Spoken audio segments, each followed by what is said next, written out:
Hey guys and dolls, welcome back to the Toyland. It is M, and it's time for another episode of Mighty Morphin Monday.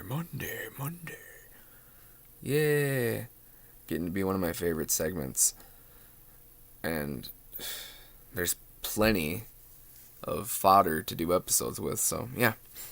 But today we're looking at the Blue Ranger's Battle Zord, the Triceratops.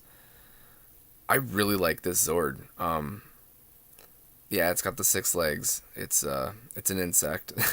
it's an insectoid dinosaur, Triceratops. Just like we have an arachnid-esque mastodon. I keep thinking about it though, and these zords are super bulky, and I keep imagining this thing without this third leg, and how far apart this front and back leg is, and I bet they need those extra legs for support, even to support all that weight. I could totally see that, like, actually being a thing. So, yeah, there's that. I just thought about that yesterday. I was looking at them. I'm like, these things are really hefty. Their bodies are so much more bulky and massive, it seems, than the others, especially the pterodactyl or the sabertooth. So, yeah, might need that. Might need that extra support. But yeah, here he is in the box, open box packaging like all the others. Little accessory, another accessory in the form of the Blue Ranger there. Power Rangers on the side, same as the others. There's the box. The back shows you a little bit where the cockpit is. The tail cannon, which is actually on the original. I have the original around here. There's the Zord again. Same old. Same on that side. Same cool morpher back packaging. Same art as all the others. So, yeah. Let's bust this monster open. Okay, so here this guy is out of his box. And just like the other guy, the mastodon, or the arachnodon as I like to call it, he's very hefty. He is very much a tank.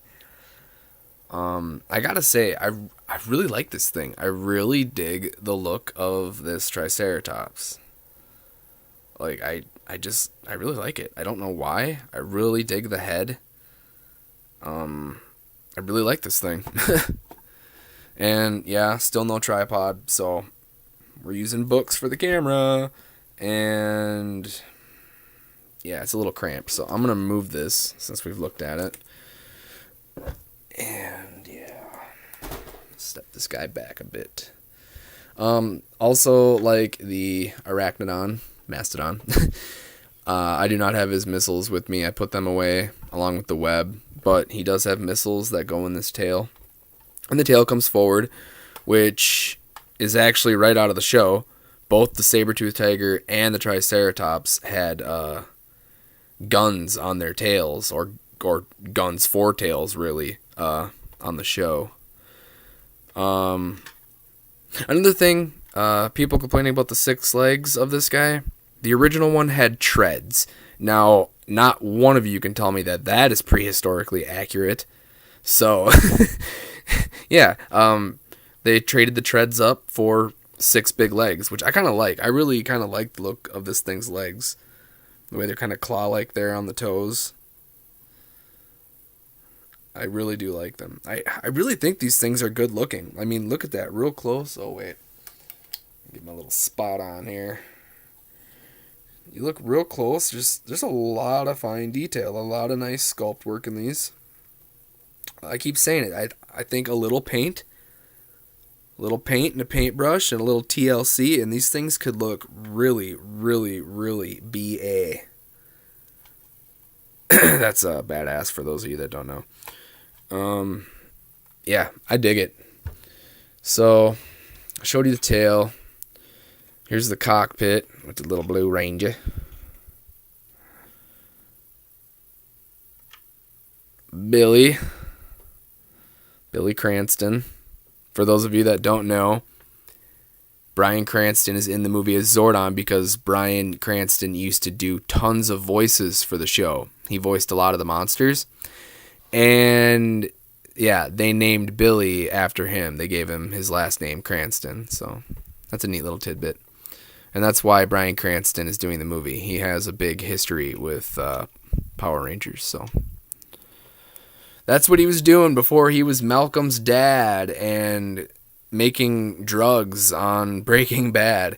He was the voice of Power Ranger monsters. Lots of them. So, yep. Let's see. These back legs are articulated in the same way that the set was on the Mastodon, in that they're single and they can move back and forth. These front ones are double pegged and have no motion.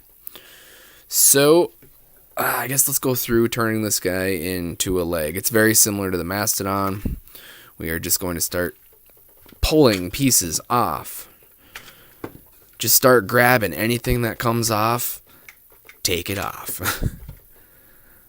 This piece, and again, I really dig this head. Like, very cool. Got that splash of blue above the eyes, the cockpit window there. Very cool. I dig the horns.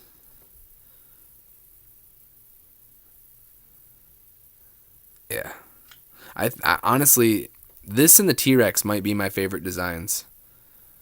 Because I really dig this Triceratops for some reason. I can't say it enough. So yeah. With this thing, we do the same thing as the Mastodon. You pull up its under, or its spine, I should say. That's its spine. The head attaches here. Spine comes up, forms the knee there. Here's your shin again. His tail goes up like so. These legs come back on here in the same spot they were, but reversed.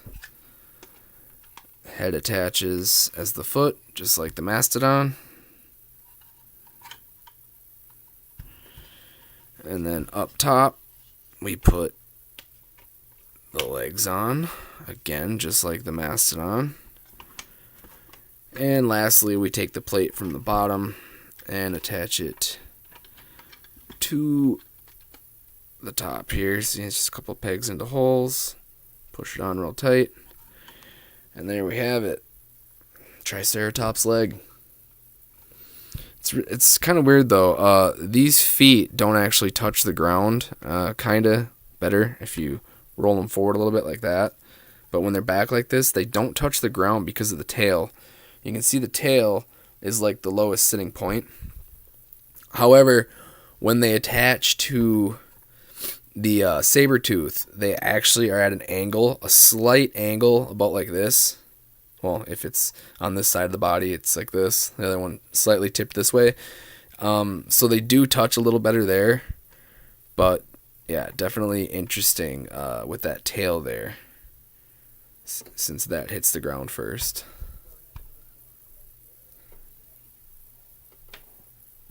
So, there it is. That's it, guys. Thanks for the tune-in. Hope you enjoyed this look. Second Battle Zord from the movie. Next up will be the Sabertooth in the next episode, so keep your eye out for that. I appreciate the tune-in as always, guys. And until next time, keep on rocking.